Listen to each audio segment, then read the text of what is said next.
avec moi, Seigneur Jésus. C'est une grâce d'être dans ta présence en cette fin d'année. Dans ta présence, tu me donnes la vie. Tu me donnes la protection. Tu m'apportes ta grâce. Seigneur Jésus, souviens-toi de moi. Souviens-toi de ta grâce sur ma vie. Souviens-toi de ton amour à la croix. Et fais quelque chose dans ma vie. En cette fin d'année, manifeste-toi et opère un miracle dans ma vie. Je te promets, Seigneur, de demeurer dans ta présence et de te servir dans ta présence. Merci pour ton amour. Merci pour ta fidélité. Merci pour ta grâce. Au nom de Jésus. Amen. Bien-aimés, nous avions fini un temps de jeûne. Et fini le jeûne ne signifie pas aller à la récréation. Dis avec moi, fini le jeûne ne signifie pas aller à la récréation. Si tu es d'accord avec moi, tu vas constater qu'après le jeûne, il y a eu des réclamations sur ta vie. Tu as senti ta chair frémir. Tu as senti tes pensées te revendiquer et te demander de rentrer même dans le péché. Et ce matin, je veux que tu comprennes une chose. Que tu comprennes le sens de l'amour que Jésus donne pour nous. Je vais rentrer dans l'histoire de la femme qui avait commis adultère.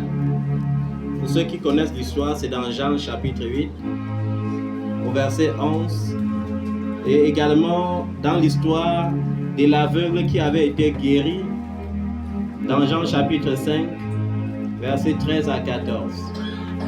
Je vais commencer par le cas de l'aveugle qui avait été guéri, pour que nous voyons la différence entre ce que Jésus fait et ce que nous qui sommes plus spirituels que Jésus nous faisons aujourd'hui. Nous qui sommes plus spirituels que Jésus, qu'est-ce que nous faisons aujourd'hui? Nous utilisons les miracles que Jésus opère au travers de nous pour faire notre publicité et démontrer au monde entier que nous sommes les plus grands. Nous utilisons un cas de guérison pour appeler même les malades qu'on ne peut pas guérir et les promettre qu'on peut les guérir, même si on ne peut pas. Or, nous, quand nous lisons l'histoire de l'aveugle qui avait été guéri dans Jean chapitre 5, du verset 13 au verset 14, on se rend compte que lorsque Jésus l'a guéri et qu'il a commencé à voir, Jésus était à partir. C'est-à-dire qu'il ne pouvait pas savoir exactement qui l'avait guéri. Est-ce que vous comprenez ça? Ce qui fait que quand il va dans le temple, il veut même rendre témoignage. On lui dit, mais ça c'est celui qui était aveugle. Il dit, je sais, c'est bien moi. Mais qui m'a guéri, je ne sais pas. Est-ce que vous comprenez ça? Mais quelques temps après, c'est-à-dire plusieurs jours après, quand Jésus le rencontre dans le temple, Jésus lui donne une recommandation qui n'a rien à voir avec la loi. Parce que parfois, quand on dit à un chrétien, va et ne pêche plus, il se dit que c'est une loi. Non, c'est une ordonnance liée à l'amour que Dieu a pour toi. Parce qu'il sait que le péché doit produire en toi la mort éternelle. C'est pourquoi lorsque Jésus rencontre ce jeune homme qui avait été guéri, qu'est-ce qu'il lui donne comme recommandation? Va et ne pêche plus, de peur que ta dernière condition soit encore plus pire que la première. Et quand nous lisons l'histoire de la femme adultérienne, dans Jean chapitre 8, la loi de Moïse disait que si on surprend une femme en flagrant délit d'adultère, qu'est-ce qu'on fait? On l'amène avec le coupable en public et chacun porte un monceau de pierre et on les lapide jusqu'à la mort. Mais on se rend compte que plusieurs accusateurs viennent uniquement avec la femme mais sans venir avec celui avec qui on l'a surpris en flagrant délit d'adultère. Et cela nous amène à comprendre que tous ces bourreaux qu'il avait amenés étaient ceux-là qui se prostituaient avec elle dans le secret. Comme c'était des prêtres. Les prêtres paraissaient des gens insoupçonnables et insoupçonnés dans tout le pays. Comme aujourd'hui, beaucoup de prophètes paraissent insoupçonnables et insoupçonneux. Mais la Bible dit, il est honteux de voir ce qu'ils font dans le secret. Honteux. Pourquoi? Parce qu'ils font des choses abominables dans le secret et lorsqu'ils paraissent à la lumière, ils paraissent comme des saints. Et c'est cette attitude que les pharisiens avaient adoptée lorsqu'ils avaient amené la femme pour la lapider. C'est pourquoi Jésus, les sachant coupables, dit plutôt que celui d'entre vous qui n'a jamais péché jette la première pierre contre elle. Et ça les pousse au fond de leur conscience. Et au fond de leur conscience, chacun commence à dire, si je jette la première pierre, son sang retombera sur moi. Parce que chacun se souvenait que tel jour, j'étais à Samarie avec elle. Et c'est pour cela que les gars ont préféré disparaître. Et cette femme était habitée par 7 démons qui la gardaient captive dans l'impudicité. C'est pourquoi lorsqu'on parle de sa délivrance, on dit Marie, de laquelle étaient sortis 7 démons. 7 démons. Et on se dit pourquoi il y a 7 démons dans un seul corps. Parce qu'il y a quelque chose qui se passe dans nos églises aujourd'hui. Après une délivrance, après un jeûne pour la repentance, après un jeûne avec cure d'âme, on oublie que la cure d'âme veut dire Seigneur, je récapitule devant toi mes péchés et je regrette amèrement de les avoir commis. Mais surtout, je prends la résolution de ne plus les commettre. On oublie bien souvent de vous rappeler, allez et ne péchez plus, de peur que votre dernière condition soit plus pire que la première. C'est-à-dire de peur que vous ne soyez séparés de Dieu. Pourquoi il y a certaines personnes qui entrent dans une nouvelle année déjà avec une malédiction? Parce qu'ils sont dans les ministères où lorsqu'on a opéré un miracle dans une vie, on ne dit pas va et ne pêche plus, on dit plutôt apporte ta semence, apporte ton offrande de délivrance. Or, la plus grande offrande que Dieu recherche, c'est l'offrande de ton cœur. Est-ce que ton cœur a été transformé? Est-ce que ton cœur a été changé? Alors, c'est ça qui apportera la bénédiction dans ta vie dans la nouvelle année. Dans plusieurs ministères, les gens ont commencé à jeûner depuis le 10 novembre parce qu'ils veulent s'assurer de faire 40 jours de jeûne avant le 31 décembre. Et le 31 décembre, ils vont se réunir, ils vont faire ce qu'ils appellent la nuit des traversées. Or, tu traverses avec quelle attitude? Avec quel cœur traverses-tu? Parce que lorsque tu traverses 2024 pour entrer en 2025, avec un cœur déjà rempli d'amertume, tu as déjà empiété 30% de tes bénédictions. Et c'est ce que beaucoup de chrétiens ne savent pas. Quel est l'état de ton cœur? Est-ce que ton cœur est rempli d'amour?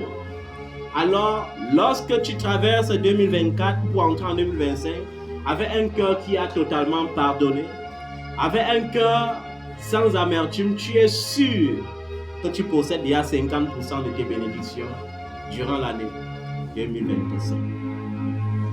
Va et ne pêche plus. Et peur que ta dernière condition ne soit pire que la première. Dans Jean chapitre 8, versets 11 à 12, Jésus a pris le temps de rappeler cela à la femme. Et nous voyons que cela signifie quoi? Jésus aurait pu dire, dorénavant ne pêche plus. Ou bien, maintenant ne pêche plus. Ou bien, désormais ne pêche plus. Désormais veut dire quoi? Dorénavant veut dire quoi? C'est-à-dire que Jésus dit à cette femme, va et vis et ne vis plus de la même manière dont tu vivais. Va et change d'attitude. Va et change de caractère. Va et change de style de vie. Et la question que j'aimerais te poser ce matin, c'est que est-ce que malgré ces réclamations, est-ce que tu as succombé ou tu n'as pas succombé? Est-ce que tu as pu dire à ta chair et à ta pensée, comme Jésus avait dit à Simon-Pierre, arrière de moi Satan? Est-ce que tu as pu rappeler à ta pensée que ce qui te concerne, ce sont des pensées pures, ce sont des pensées louables, ce sont des pensées dignes d'approbation? Est-ce que tu as eu le temps de le faire? Parce que si tu n'as pas eu le temps de le faire, on s'est rendu compte de la violence de certains démons, surtout dans l'impudicité. Lorsque tu attaques le démon de l'impudicité et que tu n'es pas ferme, tu fais une rechute. La rechute est liée à quoi? Quand Jésus parle de l'histoire des démons qu'on sort des corps, il dit que lorsqu'un démon sort d'un corps, il s'en va dans les lieux secrets. Le lieu secret, c'est où? Lorsqu'on sort un démon d'un corps, on leur donne plusieurs destinations.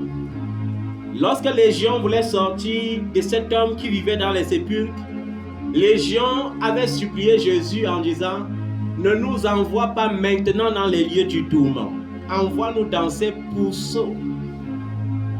Et il y avait environ 2000 porcs dans ce lieu-là, avec les gardiens à côté. Et les démons sont entrés dans les 2000 porcs, dont Légion veut dire qu'il y avait plus de 2000 démons dans un seul corps. Et on va se poser la question, comment se fait-il qu'un corps possède 2000 démons, ou bien qu'un corps soit habité par 2000 démons? Lorsqu'un corps a un excès de démons ou d'esprits impurs, il est impossible pour l'homme qui est possédé par Légion de vivre dans le commun des humains. C'est pourquoi cet homme ne pouvait vivre que dans les sépulcres. C'est-à-dire, il y avait les grottes dans le désert, là où on mettait les corps. Et lui, il habitait là-bas. C'est-à-dire qu'il ne pouvait vivre qu'avec les esprits des morts. C'est pourquoi la Bible précise que la route du village était coupée en deux. Ceux qui étaient de l'autre côté ne pouvaient plus traverser parce que le gars était comme une barrière pour les deux côtés. Il n'y avait personne, même si vous venez à 1000, il vous tabasse. C'est pourquoi personne n'avait le pouvoir de réellement le lier. Parce que quand on l'enchaînait, il brisait les chaînes. Et je me rappelle une fois, lorsqu'un fils d'un apôtre était entré dans la rébellion spirituelle et qu'il a eu, je peux dire, la disgrâce de rencontrer un élu. Parce que la Bible dit, pour certains, leurs péchés sont manifestes aussitôt. Mais pour d'autres, le péché prend le temps avant de se manifester. Alors, il y avait un homme de Dieu qui était bâti par un apôtre. Et l'apôtre lui disait, il n'est pas encore temps pour toi que je te consacre. Et l'enfant était pressé de devenir comme son père et plus grand que son père. Alors, qu'est-ce qu'il faisait? Comme on fermait l'église et il savait là où on gardait les clés. Il partait, il prenait les clés et il prenait les brebis qui ont les esprits faibles. Et il les amenait à l'église pour des soi-disant délivrances. Et il avait cultivé en lui une mentalité comme quoi il est devenu David et son père est devenu comme le roi Saül. Et tout ça se passait secrètement sans que son père ne sache. Et cet homme, lorsqu'il venait à la montagne, personne ne pouvait louer ou adorer plus que lui. Le gars, quand il louait en français, il n'y avait pas son égal. Et il avait une voix angélique. Et lorsqu'il adorait en anglais, il n'y avait personne qui pouvait adorer à la montagne comme lui. Et il avait une puissance d'adoration qui m'épatait. C'est-à-dire, quand le gars commençait l'adoration à la montagne, à 20h, c'était pour finir à 4h30, non-stop. Donc, lorsqu'il faisait les pauses, c'était pour adorer en langue. Et lorsqu'il reprenait, c'était pour chanter. Et la voix ne se brisait pas, la même voix, la même tonalité, jusqu'à 4h du matin. Et il avait son attitude, il ne saluait personne. Lorsqu'il venait à la montagne pour adorer, Lorsque vous le saluez, il ne répond pas. Il va dans son lieu, il s'assoit et il adore. Alors un jour, j'avais pris 7 jours de jeûne. Que Dieu bénisse ceux qui dorment. J'espère qu'ils sont en train de prier. Alors, j'avais pris 7 jours de jeûne. J'avais besoin que Dieu me parle. Il y avait quelque chose de délicat pour ma nation. C'était en 2018 avant les élections. Et je suis allé à la montagne pour 7 jours de jeûne. Et j'avais donné comme recommandation, personne ne doit me chercher. Personne ne doit venir vers moi jusqu'à ce que j'ai accompli mes 7 jours. Et j'avais dit à votre mère, tant que 4 jours ne passent pas, ne m'apportez ni eau ni fruits. Et j'étais resté à la montagne le premier jour, le deuxième jour, le troisième jour et le 4e jour, j'étais seul à la montagne, curieusement. Une montagne où des centaines d'hommes de Dieu venaient prier. Dieu voulait que je sois absolument seul. Et il a réellement chassé tout le monde à la montagne. Et le 4e jour, j'ai vu l'homme de Dieu arriver à la montagne. Et à l'époque, sur cette montagne, il n'y avait qu'une seule cabane. Il n'y avait pas deux. Et cette cabane nous servait de refuge dans la nuit parce que dans la nuit, il y avait souvent des vents impétueux sur la montagne, le style des vents qui transpercent le corps. Il y avait un froid terrible. Et parfois, ça nous servait de refuge pour nous protéger de ce froid et de cette pluie ou de la dure chaleur de la journée. Alors ce jour-là, curieusement, l'homme de Dieu est arrivé et il y a eu un semblant de pluie et on s'est retrouvés tous les deux dans la cabane. Et pendant que je priais vers 2h du matin pour la première fois, j'ai entendu l'homme de Dieu me dire, homme de Dieu, prophète, est-ce que je peux te parler? Et j'étais surpris. J'ai cru qu'il était dans une vision parce que je savais que c'était un homme de Dieu qui ne parle avec personne. Mais il a répété et j'ai compris que je ne rêvais pas. J'ai dit, oui, homme de Dieu, qu'est-ce que tu as comme préoccupation? Il m'a dit, homme de Dieu, entre mon père spirituel et moi, ça ne donne plus. Ça passe maintenant comme David et Saül. Et je lui ai posé une question pertinente. Ça veut dire que ton père est devenu Saül et tu es devenu David. Il me dit oui. Je lui dis, est-ce que tu connais quand même l'attitude de David, même lorsqu'il savait que Saül était désormais disqualifié? Il me dit oui. Il dit que David a continué d'appeler le roi Saül papa jusqu'à ce que Dieu s'occupe lui-même de destituer spirituellement et physiquement Saül du trône. J'espère que tel est le cas pour toi. Il a menti. Il a dit oui. Et il m'a dit, homme de Dieu, je suis monté sur la montagne comme ça pour détruire le Goliath de ma famille. Il y a un homme fort dans ma famille qui avale les bénédictions des gens de ma famille. Et je suis monté sur cette montagne pour le tuer. Et quand j'ai fini mes 7 jours, il était donc à son 3e jour. Il a porté mon sac, ce qui était étonnant pour moi, pour m'accompagner jusqu'au bas de la montagne. Et là-bas, il m'a dit, homme de Dieu, mon téléphone vient de sonner et on m'a dit que cet homme est mort cette nuit. J'ai dit, tu as donc obtenu la victoire. Et je suis rentré à la maison et quelques jours après, les hommes de Dieu m'appellent et me disent, nous sommes montés à la montagne pour prendre un programme de 40 jours et on n'a même pas pu faire 2 jours parce que un homme de Dieu possédé nous a chassés de la montagne. Et j'ai dit, un homme de Dieu possédé comment? Et quand on m'a donné son nom, je me suis rappelé que c'était lui. En fait, son mensonge a rencontré quelque chose d'inhabituel. Et ça a accéléré le processus de la colère de Dieu sur sa vie. Et j'ai donné comme instruction aux hommes de Dieu, retrouvons-nous demain matin à 7h et montons ensemble à la montagne. Je ne dois pas vous cacher mon intention. Mon intention, c'était qu'on monte à la montagne qu'on le prenne et qu'on attache.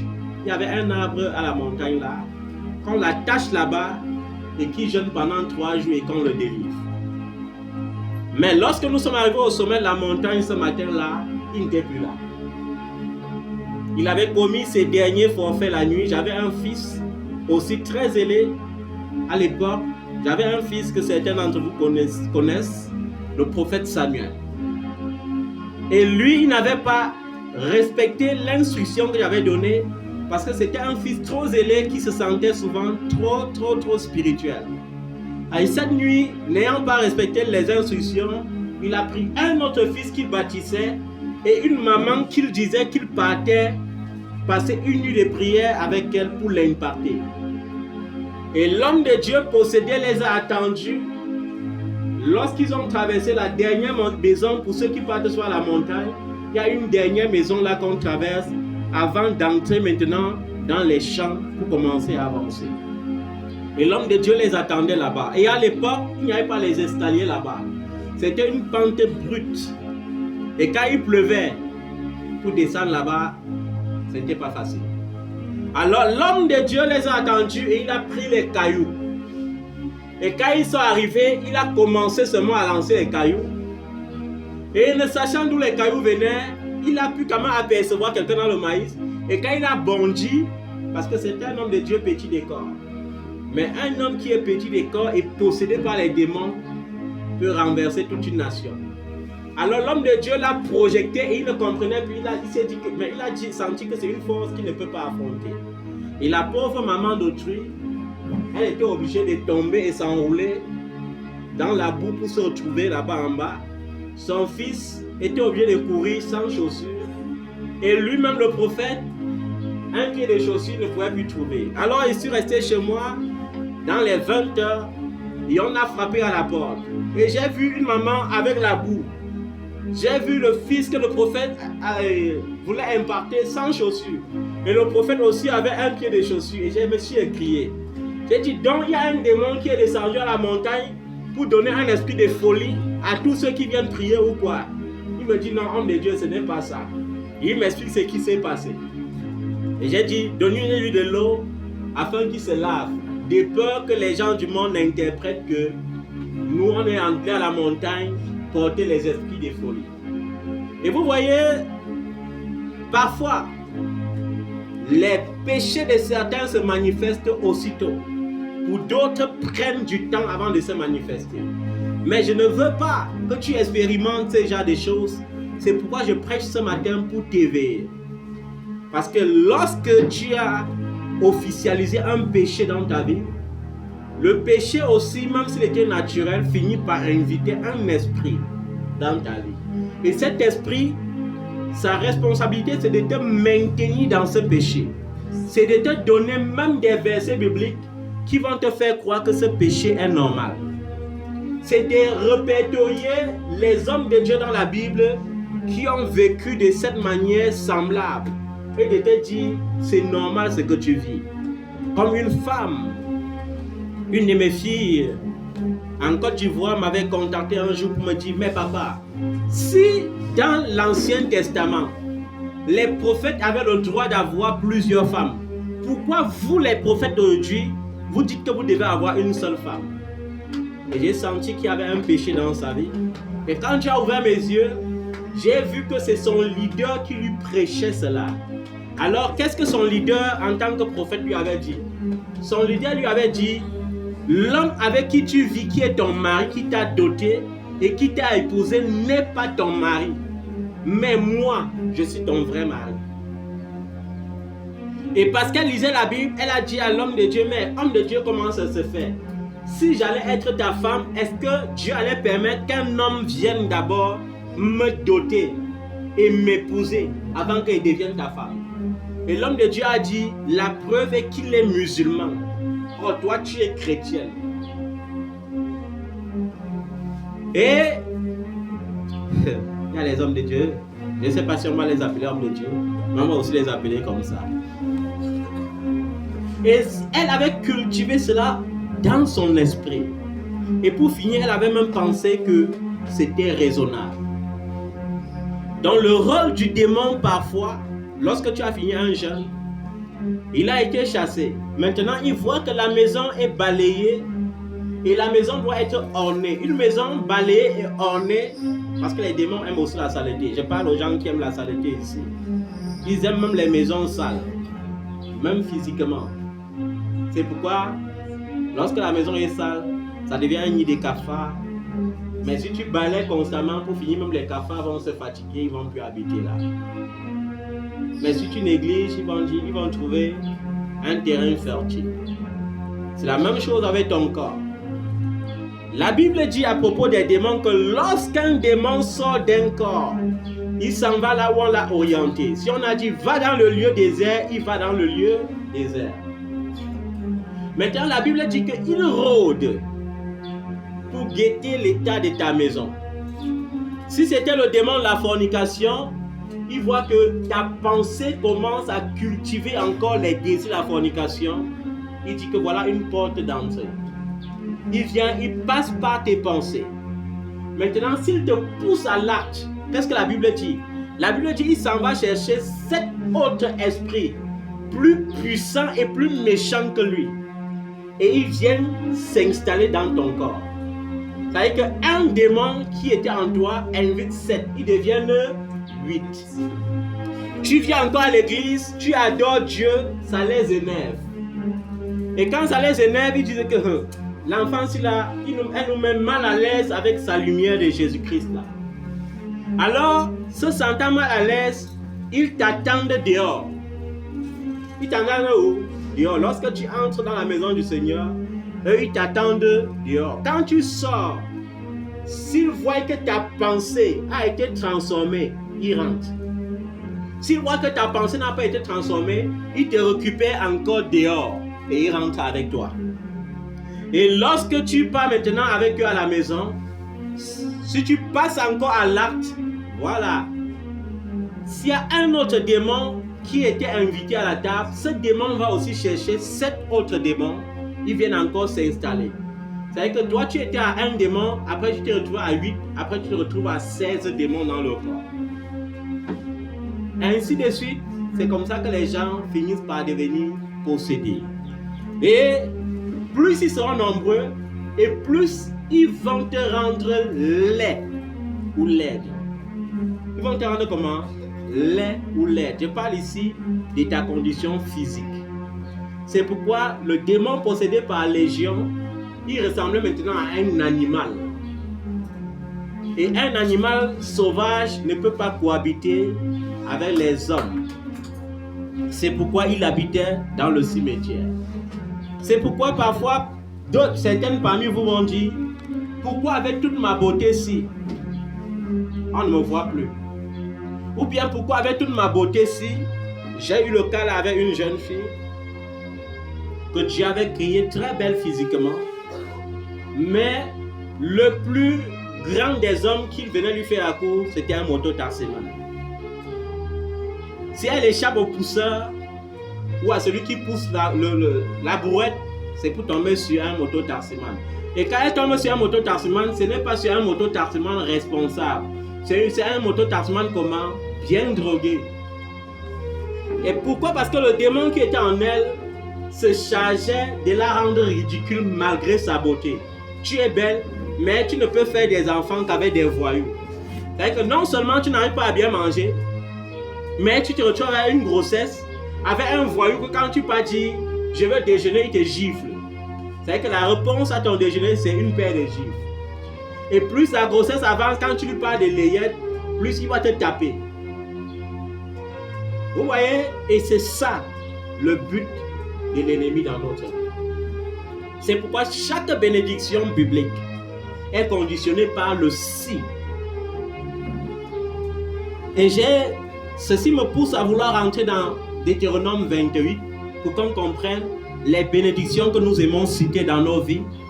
Parce que les chrétiens, surtout nous les pentecôtistes, on aime transformer la parole de Dieu en récitation. Je suis né pour être la tête et non la queue. Je suis né pour être le premier et non le dernier. Je suis né pour être le plus grand et non le plus petit. Voilà. On répète cela, mais il y a des conditions.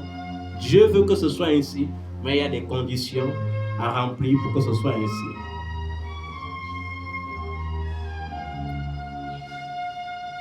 Est-ce que vous comprenez ça, bien-aimé? Jésus te dit dans Jean chapitre 15 au verset 7, si vous demeurez en moi, si tu demeures en moi, et que ma parole demeure en toi, demande ce que tu veux et cela te sera accordé. Est-ce que vous avez vu que le secret de l'exaucement n'est même pas, le prix à payer pour l'exaucement n'est même pas difficile. C'est un prix facile à payer. Tu demeures en moi et ma parole demeure en toi. Ça veut dire que ne te contente pas de dire Jésus, je t'aime.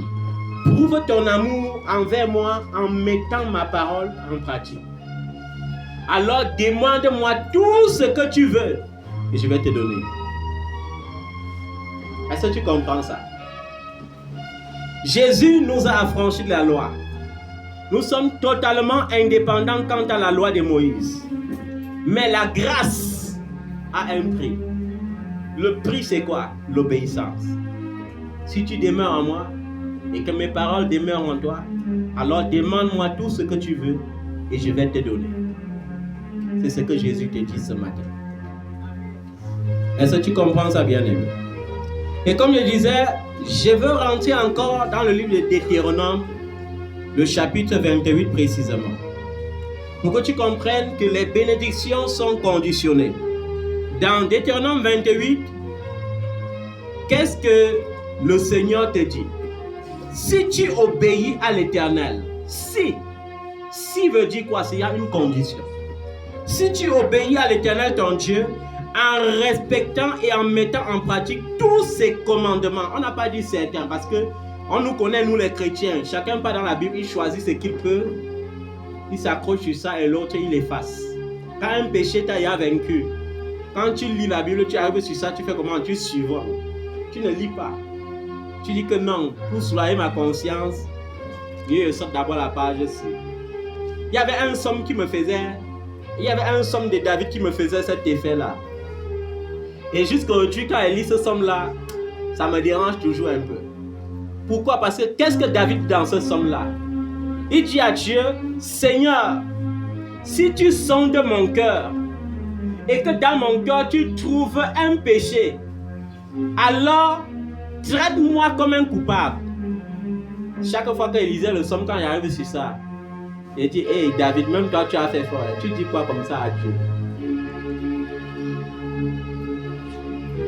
C'est pour vous dire que si nous les leaders, ça nous arrive à nous, combien de fois vous autres, les brebis, chaque fois que j'arrivais sur ce somme, ça ne fait pas 2 ans que j'ai commencé à lire ce somme en étant à l'aise. Mais je vous le dis en vérité, chaque fois que je lisais la Bible et que j'arrivais dans ce somme-là, je changeais la façon de parler.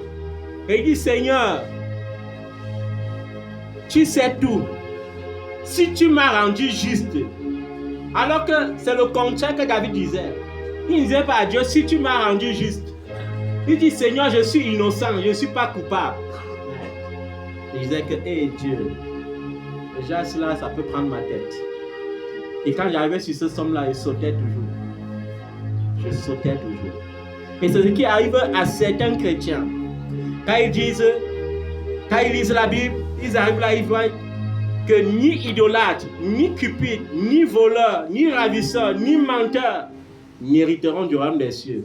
Quand il arrive sur menteur, il dit que non, il faut qu'il lise ça. Il faut qu'il traverse sur ça. Une autre fois, il va relire. Pourquoi? Parce que la Bible dit que la crainte suppose un châtiment.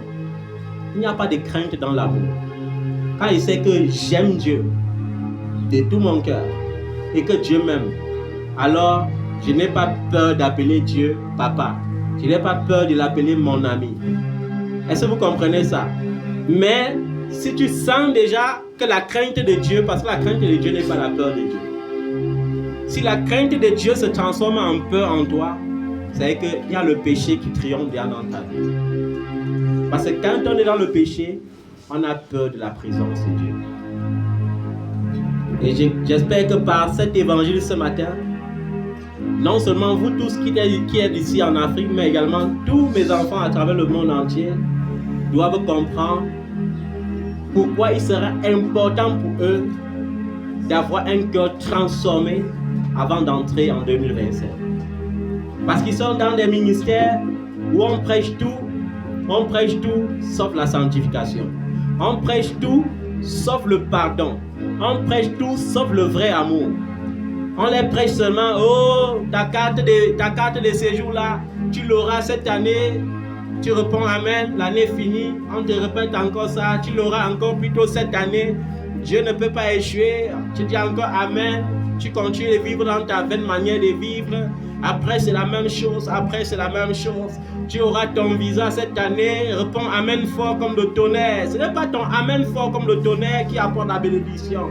C'est la sincérité de ton cœur qui apporte des bénédictions dans ta vie. Donc, votre truc de Amen fort comme le tonnerre là, ça donne même les mots de tête souvent. Et me demande même comment vous faites souvent pour crier ça. Parce que s'il y a quelque chose qui donne plus de mots de tête, c'est lorsque tu es dans une zone bruyante et que tu t'efforces de faire entendre ta voix. Tu connais un peu cet effet, non? Tu es dans un endroit où il y a dans un environnement bruyant. Mais dans l'environnement bruyant, tu veux qu'on entende ta voix. Alors, tu cries et tu ne te rends pas compte que c'est en train de tourmenter ton corps. Et quand tu sors de là, tu es comme quelqu'un qui a pleuré le deuil pendant un mois non-stop. Ta voix y a tout gâté. Et non seulement ça, après, tu as les maux de tête. Bon, à force de crier tous les jours, ils finissent par ne plus avoir les maux de tête. Mais il sait que les endroits bruyants donnent les maux de tête. Je me demande bien comment le Saint-Esprit réussit à vous parler au milieu des temps de bruit. Ça fait même comment pour vous parler souvent, dans trop de bruit comme ça. Parce que Dieu n'a jamais aimé le bruit. La Bible dit que lorsque Élie voulait voir Dieu, il a entendu le bruit de tonnerre. Dieu n'était pas dans le tonnerre. Il a entendu un vent terrible là. Dieu n'était pas dans le vent. Ça veut dire que Dieu n'est pas dans le bruit. Mais après il a entendu une brise légère. Une brise comment? Légère. Et Dieu était là. Et vous êtes dans un environnement où vous êtes comme les enfants de la maternelle. Vous savez que les enfants de la maternelle disent que ta tête, il dit ma tête. Dis que mon pied, il dit mon pied. Et c'est la même chose. Crie Amen comme le tonnerre. Amen! Hey. C'est quel Amen que tu cries depuis 5 ans comme ça ne change pas. Ça ne t'interpelle pas. Sois interpellé. Jésus n'a pas payé le prix pour que tu dises les Amen qui ne changent rien dans ta vie. Et s'efforcer de changer au nom de Jésus. Même seulement au son de cette voix. Jésus a dit, le moment vient où les morts entendront ma voix et ressusciteront. Amen. Donc c'est un problème de foi. Un problème de quoi? Je me rappelle et je vais encore témoigner. Une femme était mariée dans une famille et sa belle famille avait trafiqué son ventre. On avait dit il faut qu'elle accouche seulement les filles parce qu'on ne veut pas un héritier venant d'elle. Elle était mariée à un homme qui possédait beaucoup de biens. Et sa belle famille disait tant qu'elle accouche seulement les filles, il n'y a pas de problème. Mais un jour maintenant, pendant que je célébrais un culte d'action de grâce dans sa famille, elle était là et son mari était là. Et pendant que je priais, j'ai vu qu'il y avait ce trafic. Je les ai imposé les mains et arrivée, elle est tombée enceinte et maintenant c'était le garçon. Et vous savez, eux aussi ils voient dans leur miroir. Quand ils sont allés faire leur truc dans leur miroir, ils ont vu qu'elle avait enfin dans son sein un garçon. Ils sont allés maintenant dire qu'il faut qu'on bloque l'enfant dans le ventre pour qu'elle passe par la césarienne et le jour de la césarienne, elle meurt et l'enfant meurt. Ça, c'est ce qu'on avait décidé dans le secret. Maintenant, elle est restée, après elle voit 9 mois, pas de contraction. 10 mois, pas de contraction. Elle commence à s'inquiéter. 11 mois, on lui dit, c'est la césarienne et c'est très risqué. Parce que l'enfant avait pris une position, vous appelez ça position quoi? Siège, voilà. Et j'ai rencontré son grand frère. Et je lui ai dit, dis à ta soeur de prendre le premier bus et de venir me trouver ici à Yaoundé parce qu'elle habitait plutôt Douala. Et son frère l'a appelé, il lui a dit, je ne sais pas, mais prends le bus, voyage toute la nuit et que le matin te trouve ici à Yaoundé. Tu vas rencontrer l'homme de Dieu. Et ça faisait longtemps qu'elle ne m'avait pas vu. Et quand je l'ai vu ce jour arriver, j'ai vu dans sa pensée, elle disait, Seigneur, la vie s'y fait les choses. Hein. Un petit enfant comme ça, ou c'est lui qui porte le sac de l'homme de Dieu pour que l'homme de Dieu vienne après, ou c'est vraiment lui l'homme de Dieu, mais je ne sais pas. C'était ça qui était dans sa pensée. Et quand le Seigneur m'a révélé sa pensée, j'ai dit au Seigneur, qu'est-ce qu'on fait pour ces genre de personnes? Il m'a dit, tu ne l'imposes pas les mains, tu lui prouves que je suis la parole. Que prouve-lui seulement que je suis la parole. Et nous sommes allés chez son grand frère parce qu'on l'avait accueilli ensemble en route. Et quand on est entré dans le salon, je ne me suis même pas assis. Je lui ai dit, je sais que tu es fatigué, mais il faut que tu repartes vite. On a dit que l'enfant est comment dans ton ventre, elle dit que comme ça. J'ai dit que ok, moi aussi, je déclare que la tête est déjà en bas au nom de Jésus. Cours, tu peux accoucher. Et elle s'est mise à rire. Elle dit, mais tu n'as pas apporté l'huile d'onction, tu ne m'imposes pas les mains. J'ai dit, c'est ya fini. Va, pendant que tu es en train de bavarder là, tu risques d'accoucher ici alors que les habits de ton enfant sont à droite. Donc reprends le bus, tu pars.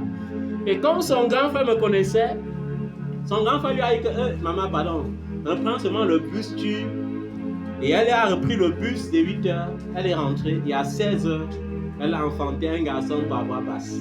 Et c'était la fin du règne de la sorcellerie dans sa belle famille. Dieu fait tellement de choses. Mais le secret, c'est l'obéissance. Le secret, c'est quoi? L'obéissance. Vous savez, à l'époque, pour ceux qui m'ont connu, dans les années de 2010 jusqu'en 2017, je pense. 2018 même. Moi, j'étais un petit garçon. Physiquement parlant, je n'avais pas un physique qui pouvait attirer l'attention de quelqu'un si ce n'est la pitié.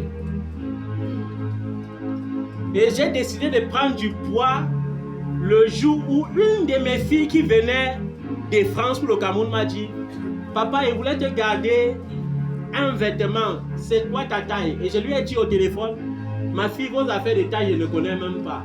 Mais ce que je sais, c'est que je suis petit de corps. Elle m'a dit, je te garde la taille XL. J'ai dit, ma fille, ça sera sur moi comme une robe. Et elle était étonnée. Alors elle est allée quand même, elle a cherché les amis.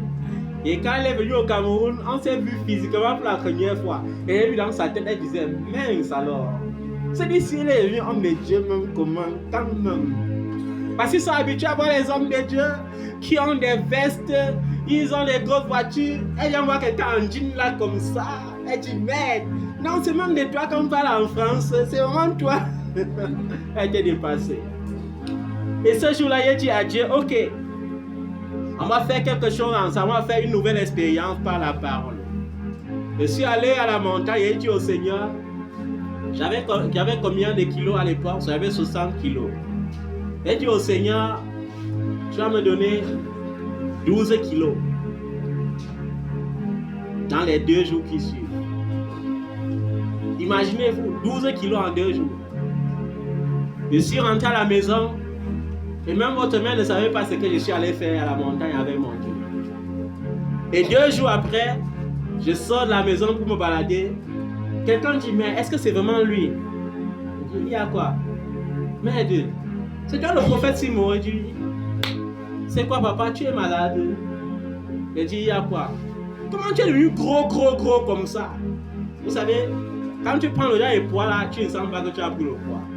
Je suis quitté, je suis allé à Bon Secours et j'ai vu qu'il était à 72 kilos.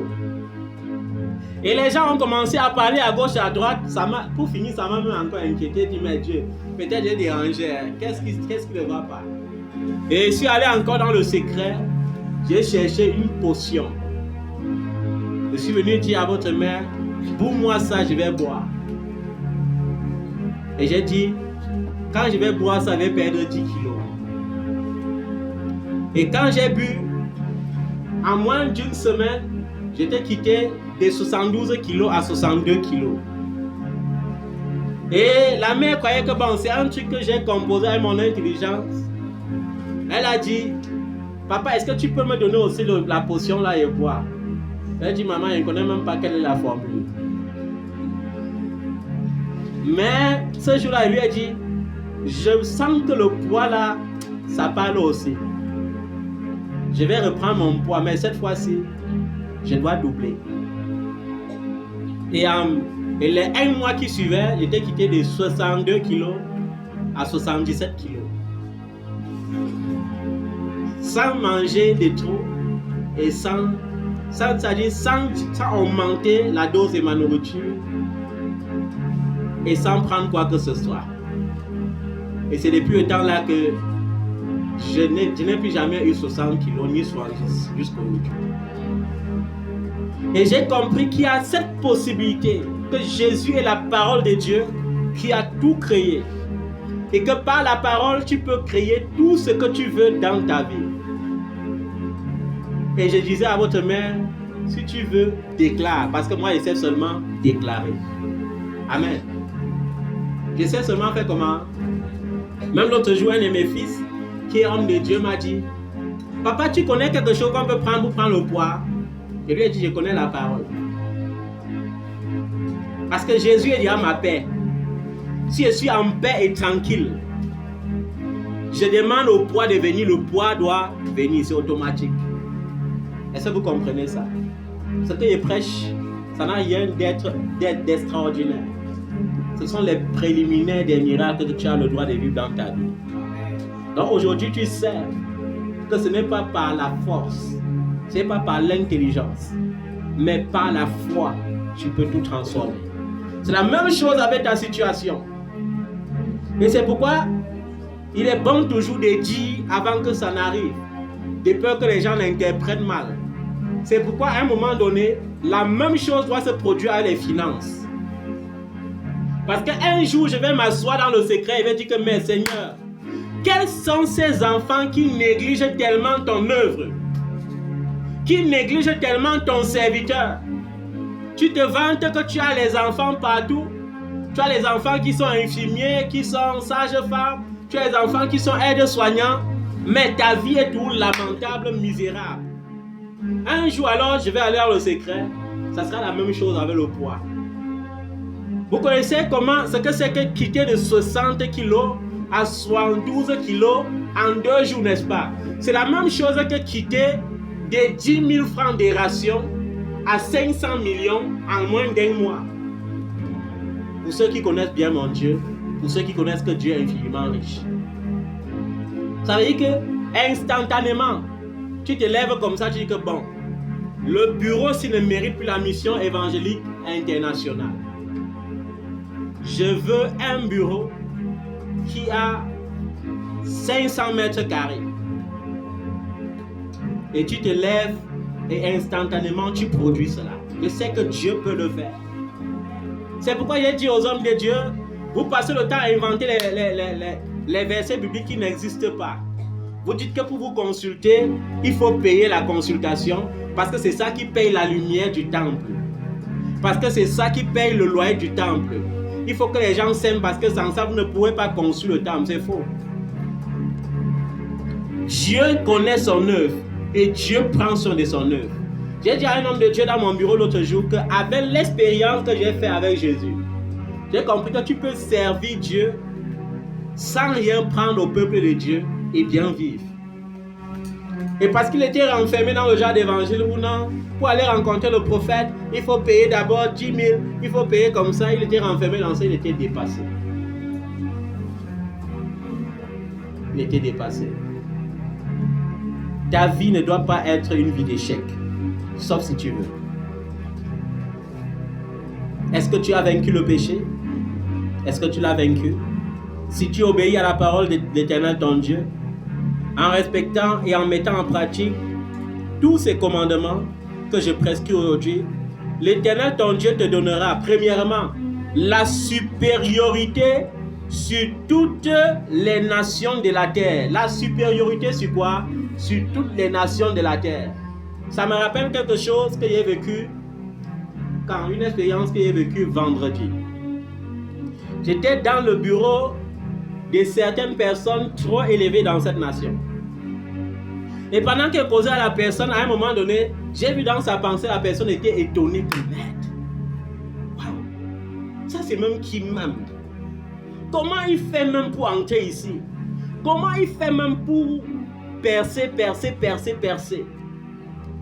Et j'ai dit à quelqu'un, tu n'es pas obligé d'adhérer dans les sectes pour avoir l'élévation. Tu n'es pas obligé d'aller chez les marabouts. Tu n'es pas obligé de faire des pratiques incantatoires pour avoir une percée. Lorsque tu t'accroches à Jésus, la Bible dit il est le Dieu des dieux. Il est quoi? Le Dieu des dieux. Il est le Seigneur des seigneurs. C'est-à-dire que si le président de la République est un seigneur, moi je suis directement l'ami du Seigneur des seigneurs. Est-ce que vous comprenez ça? C'est-à-dire que quoi? Je n'ai pas besoin de trop d'audience pour qu'il me reçoive. J'ai besoin de dire Seigneur des seigneurs, Jésus-Christ de Nazareth. Je vais rencontrer tel Seigneur. Il fait la chose pour moi. Ma plus grande audience, c'est ça. Seigneur Jésus, je vais rencontrer telle personne. Rends cela possible. Amen. Est-ce que vous comprenez ça? Seigneur Jésus, je vais être majeur de ma promotion. Tu sais que je mets tout pour apprendre. Et comme je sais qu'aucun sorcier ne peut voler mon intelligence, tu rendras cela possible pour moi. Et il rend cela possible. Est-ce que vous comprenez ça? Ta vie ne peut être ridicule que si tu la rends ridicule. Il te donnera la supériorité sur toutes les nations de la terre. Et après ça, voici toutes les bénédictions qui se déverseront sur toi et seront ton lot lorsque tu obéiras à l'Éternel ton Dieu. Si j'obéis à sa parole, si je mets en pratique, il me donne la supériorité sur les nations. Si j'obéis à l'Éternel mon Dieu, c'est-à-dire si je suis à l'écoute du Saint-Esprit et je ne marche que selon les instructions du Saint-Esprit, alors je serai béni dans la ville et dans les champs. Mes enfants, le produit de mon sol, la portée de mes troupeaux, de mon gros et de mon petit bétail, tout cela sera béni. Ma corbeille et ma huche seront bénies. Je serai béni à mon départ et à mon arrivée. L'Éternel me donnera la victoire sur les ennemis qui se dresseront contre moi. Ils sortiront contre moi par un seul chemin, et c'est par cet chemin qu'ils s'enfuiront devant moi. L'Éternel ordonnera à la bénédiction d'être avec moi dans mes greniers et dans toutes mes entreprises. Il me bénira dans le pays que l'Éternel mon Dieu me donnera. Est-ce que tu comprends ça? À côté de ce pays, il y a aussi un pays que l'Éternel ton Dieu peut décider de te donner. C'est pourquoi il n'y a rien qui va être hasardeux. Même si tu as des projets de voyage, ça ne va pas être le hasard. Il faut que l'Éternel ton Dieu te donne la révélation du pays qu'il te donne. Parce que lorsque tu pars dans le pays que l'Éternel ton Dieu te donne, il n'y a aucune loi qui va rendre ta vie ridicule là-bas. Il n'y aura pas de souffrance pour toi parce que la bénédiction qui vient de l'Éternel ne se fait suivre d'aucun chagrin. Alléluia. Je veux parler en profondeur avec ça. Je veux parler avec simplicité de cœur pour te pousser à comprendre pourquoi il est profitable pour toi de vaincre. J'ai vu des gens parmi vous qui avant le 31 vont succomber encore. Mais je veux encore les dire, comme Dieu avait dit à Caïn, quand Dieu avait vu la pensée, Caïn a dit, prends garde à ta pensée. Dieu te dit aussi ce matin, prends garde à ta pensée. Ta pensée est en train de te réclamer. Ta pensée est en train de dire que non, tu peux encore faire pour une dernière fois. Tu peux encore. Mais dis à ta pensée que non, Dieu ne veut pas ça. Moi, je veux ma bénédiction. Amen. Parce que vous avez dit, il y a deux types de mariages. Il y a des mariages où tu te maries chaque week-end. Il y a des mariages où tu vis ton mariage de lundi à dimanche. C'est un choix. La bénédiction que tu choisis, Dieu te donne, non? Et tu subis les conséquences selon ton choix. Là, il y a des mariages que oui, Dieu m'a dit, l'homme quittera son père et sa mère, il s'attachera à sa femme, et les deux deviendront une seule chair. Et là, il y a des mariages où tu dis que je quitterai souvent ma mère le week-end en cachette pour aller laver les habits de cet homme. Je ne sais pas si ce sera mon mari, mais je lave quand même. Je ne sais pas si ce sera mon mari, mais je prépare quand même la nourriture. Parfois, s'il veut me quitter, il le flatte un peu avec les cadeaux. Vous voyez, il y a aussi ça. Mais c'est le choix. Je te conseille de choisir ce que Dieu a prévu dans sa parole pour avoir une vie d'équilibre. Je connais beaucoup qui ont fait le genre de mariage là ici. Tu te caches un peu. Tu vis un peu ta part de mariage. Vous savez, il y a un jour, une maman m'a apporté un enfant à la montagne. C'était en 2013.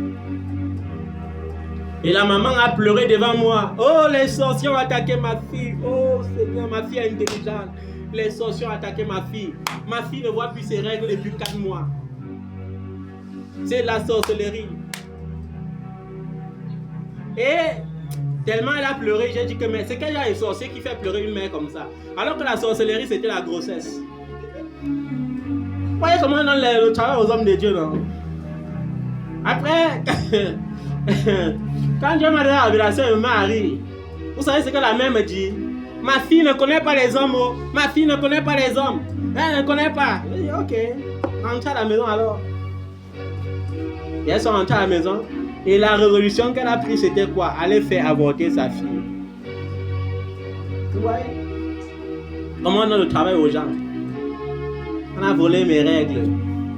Et elle affirme aussi, hein, que papa, on a volé. Vraiment, on a volé. Vous donnez le travail au prophète, non? On va travailler avec vous. Que Dieu te préserve des pensées impures. Que Dieu te préserve de tout péché qui est blocage dans ta vie.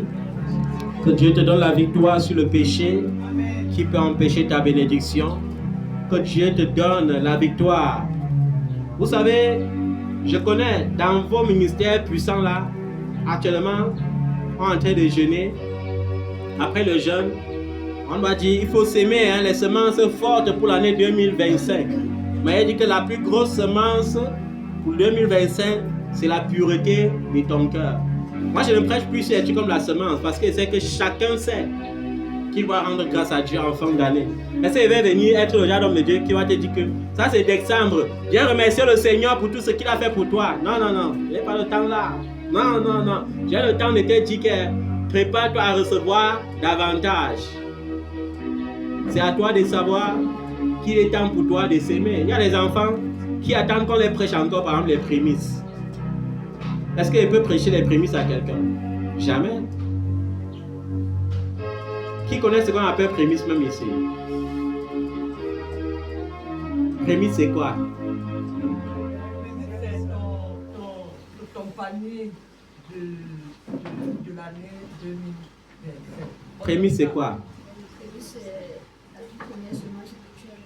Voilà, par exemple, le premier salaire, c'est ça qu'on appelle prémisse. Le premier fruit de ton champ, le premier fruit de tes activités, c'est ça qu'on appelle prémisse. Différent des semences, c'est quoi la semence? La semence, c'est quoi? La semence, c'est quoi? L'apôtre Paul dit dans le livre des Corinthiens, celui qui n'a pas sémé ne récolte non, et celui qui sème peu moissonnera peu. Bon, les faux prophètes aiment trop le verset là pour dire qu'il faut s'aimer ce qui te fait mal. Sème ce qui te fait mal. Même s'il faut aller prêter, sème. Comme j'ai entendu un homme de Dieu dire, allez en Afrique, vendez même vos terrains, vendez ça, venez donner ici, venez donner. Dieu veut que ça. Allez vendre. Ce sont des bandits. Ce sont des quoi? Tu as peur de dire, ce sont des bandits. Un homme de Dieu qui te dit d'aller vendre ta maison, pour amener l'argent, c'est un bandit. Vous croyez que c'est quoi? Pourquoi il ne manque pas sa part pour partager à l'église? La semence, c'est quoi?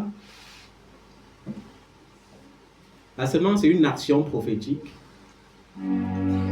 qui, dans mon alliance secrète avec Dieu, me pousse à venir s'aimer. Ça peut être pour mon année. Est-ce que vous comprenez ça? Ça peut être pour ma famille, ça peut être pour mes projets. C'est ça qu'on appelle semence. Moi, je répète ça seulement aux gens qui n'ont jamais eu ce genre d'enseignement. Différent de ce que vous avez eu dans vos ministères, parce que dans vos ministères, il faut jeter d'abord tout ça derrière. Là où on prêchait vos amen fort comme le tonnerre. Amen. Et maintenant, vous connaissez tout ce qu'on appelle l'action des grâces. Vous connaissez tout ce qu'on appelle l'action des grâces. Quand je parle, je crois que il y a ma fille Ernestine dehors. Elle connaît ce qu'on appelle action des grâces. Elle connaît bien ça. Dis-lui que 2025 est en train de mourir. Et c'est quand on fait des vœux, hein, c'est ta bouche qui fait les vœux. Hein. Quand la bouche a fait le vœu, il faut l'accomplir. Hein.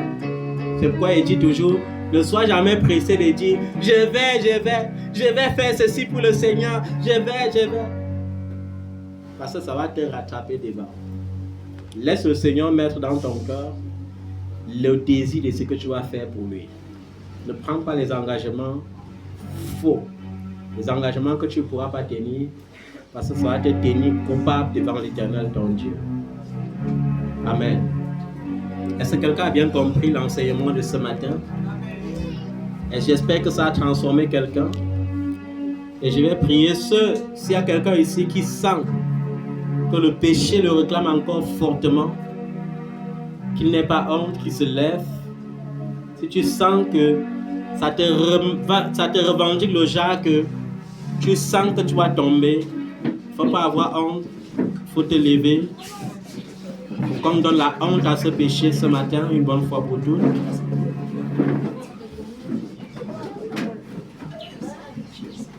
L'apôtre Jean a dit dans son épître que celui qui a connu le Seigneur ne pêche plus. Alléluia. Pendant que je vais rendre ministère ce matin, que la puissance du péché meure dans ta vie. J'ai vu des gens être revendiqués par leur vieil homme.